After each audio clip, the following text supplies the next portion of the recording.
All right, so today, let's talk about some types of theaters.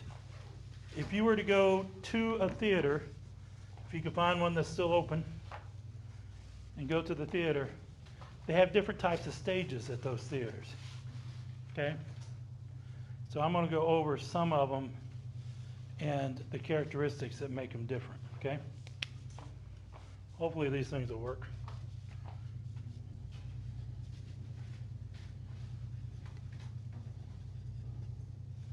The proscenium stage.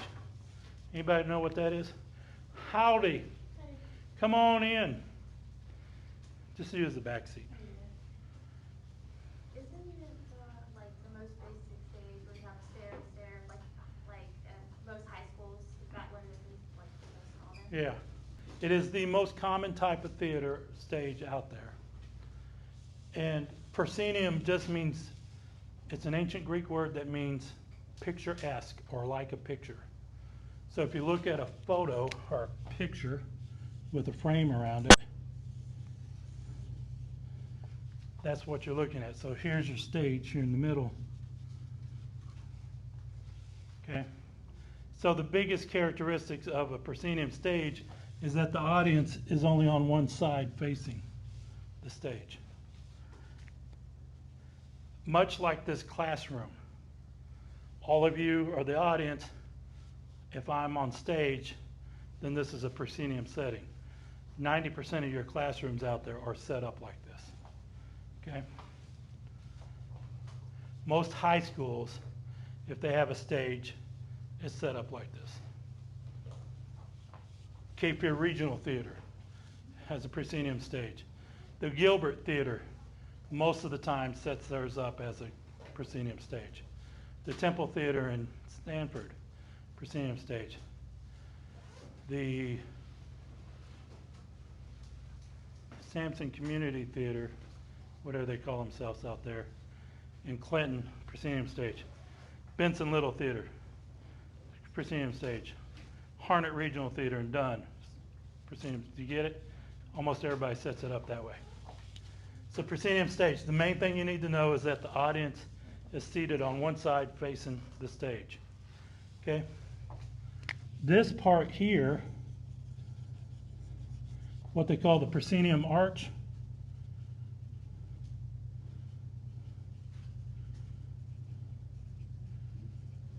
proscenium opening. Okay.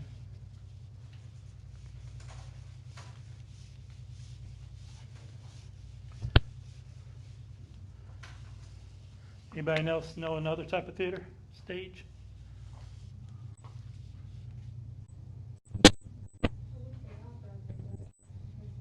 No, that's a type of show. Arena stage. The arena stage, what's that look like? Anybody know? Like a circular or a half circle? The audience surrounds Does not have to be a circle. the audience surrounds The audience surrounds it. So basically, if you're looking down on it, if this is your stage, it could be a circle. You have audience on all four sides. Kind of like where they in like these Greek rounds they had. Back in the ancient Greek days, the Colosseums and such. Yeah.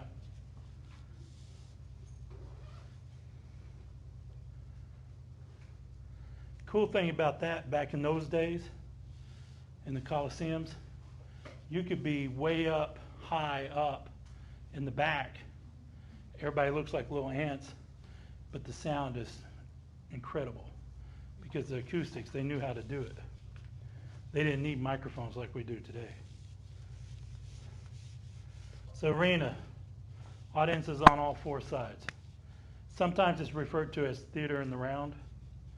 Doesn't mean it's a round stage. It could be. It just means the audience is surrounding. A thrust stage. Anybody know what that looks like?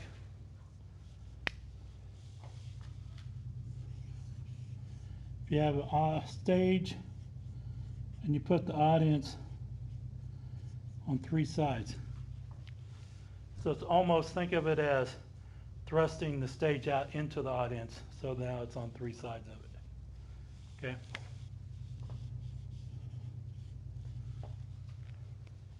was gonna say it would be very hard to ask, not just the these cheeks, not these cheeks roll. That'd be hard. And we'll get into that here in a minute. Where do you commonly find this? Two primary places these are used nowadays. Yeah. Would it be like some type of like concert?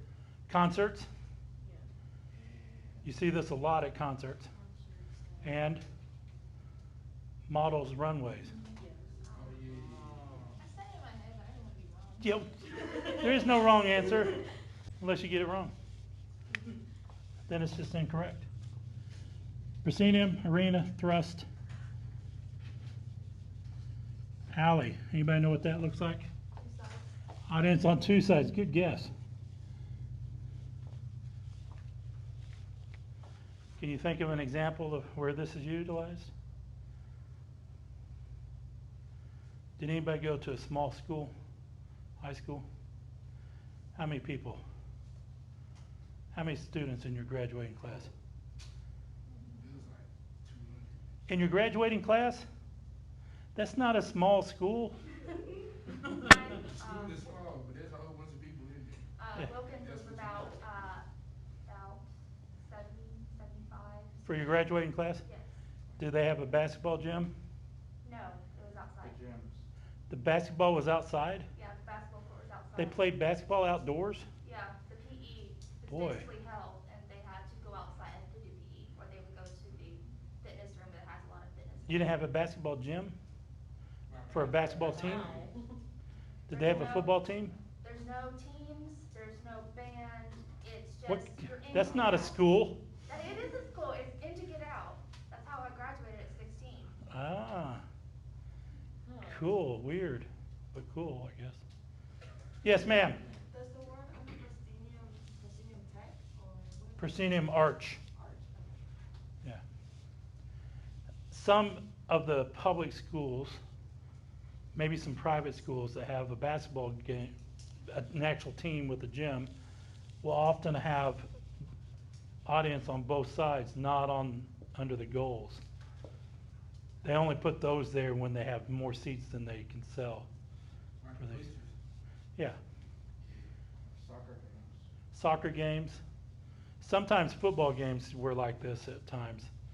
Although once the team starts winning, then they start adding seats here and here. But think about it. In most athletic events, these are the worst seats. Yeah.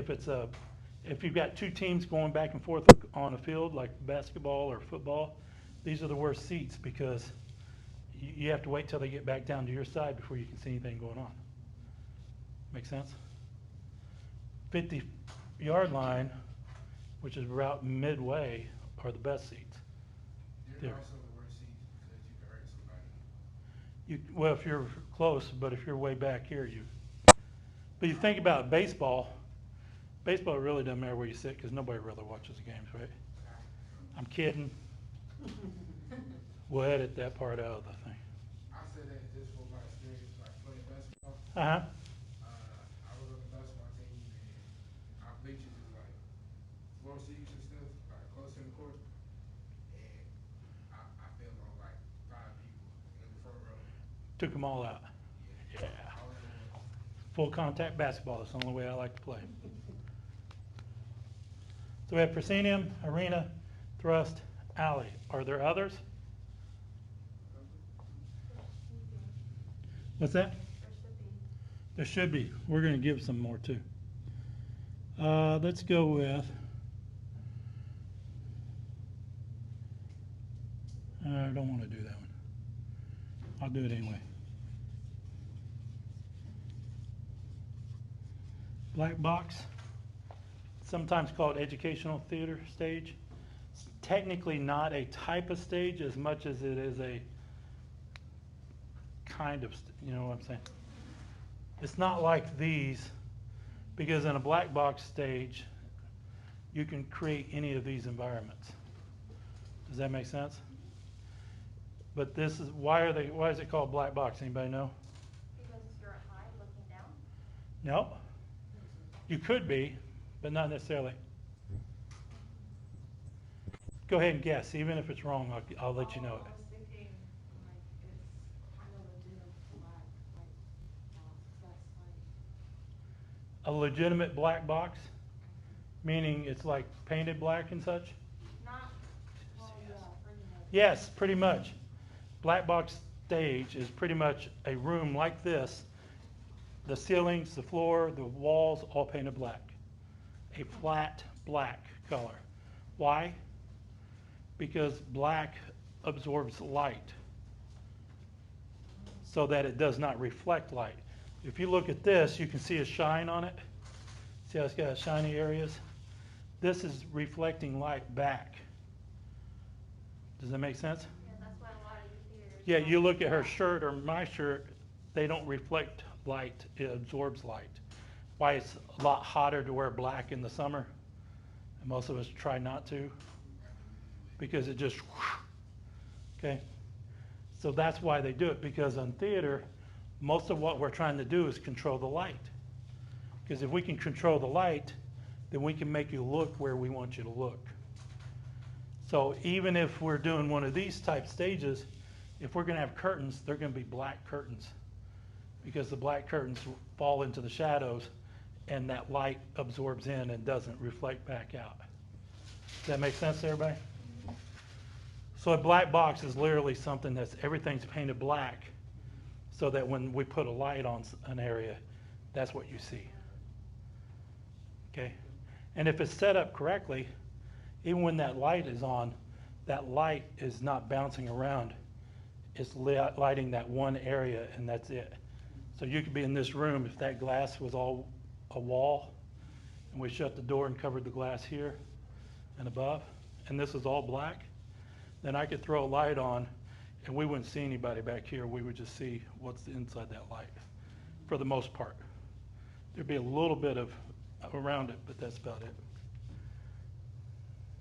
In fact, I could have somebody stand in the corner. If the light was right here, you wouldn't see them until they moved in towards the light. That gets scary too. So that's black box. That's all it means.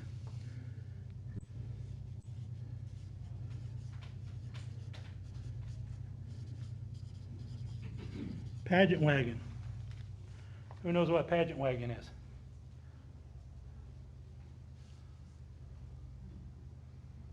think I've heard of it. You've all seen it, whether you want to admit to it or not, or even know that you did or Isn't not. it like where there's the walkway and then there's all these and it kind of like comes out? And then there's chairs and it comes out? Yeah, not quite. What were you gonna say? I was looking at the wagon part, like, is it like movable? I see an image like a movable Yes, stage or something. it's a portable stage. Like, isn't that kind of what they used to do when they had like those, Carnivals? what is it? Yeah, like carnivals. Yeah, circus, carnival. Different. A pageant wagon is a portable stage.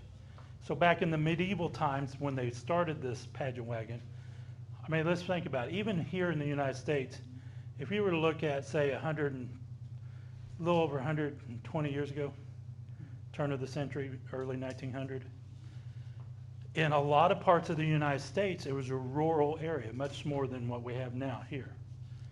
But I guarantee you, if you looked at Fayetteville 100 years ago, nowhere near as big as it was, and the nearest town would have been a little bitty place that it would have took you one day to drive to Dunn on a horseback. You see what I'm saying? So what they would do is they created these pageant wagons, because back in those days, if you wanted to go to the theater, you waited until you went to town. You went to town basically 1 week out of the month. And so if you were had a farm, you raised whatever crops you had or farm animals, whatever it is, when they were ready to be processed and harvested, you'd get them, take them by wagon or whatever to Fayetteville or wherever, whatever town, and then for that week, you'd trade and buy and sell and do whatever, barter, do whatever you need to get what else you need to grow more crops or whatever you're doing. While you're in town, you do all your stuff like getting your entertainment. So in town that week, the theaters could guarantee for that 1 week out of the month, because it's pretty much the same week out of every month usually, that's when they knew they had an audience and were guaranteed an audience. Otherwise, it was just people passing and coming and going for the most part, or people that just live there. Yes? Wasn't it like, if you've ever seen Sweeney Todd, the Demon Barber's Pearly Tree? That's what Mr. Pirelli has, that Toby comes out and plays the drums and introduces Pirelli. Yeah. right? Yeah, but basically, they designed these so that, look, we know that the first week out of the month, we're gonna have an audience. Those other 3 weeks, what do we do for money? So they would take and spend a week putting all their stuff together, put it on a wagon, so they, whatever set pieces, whatever props, whatever costumes they needed, they'd stick in wagons, probably a covered wagon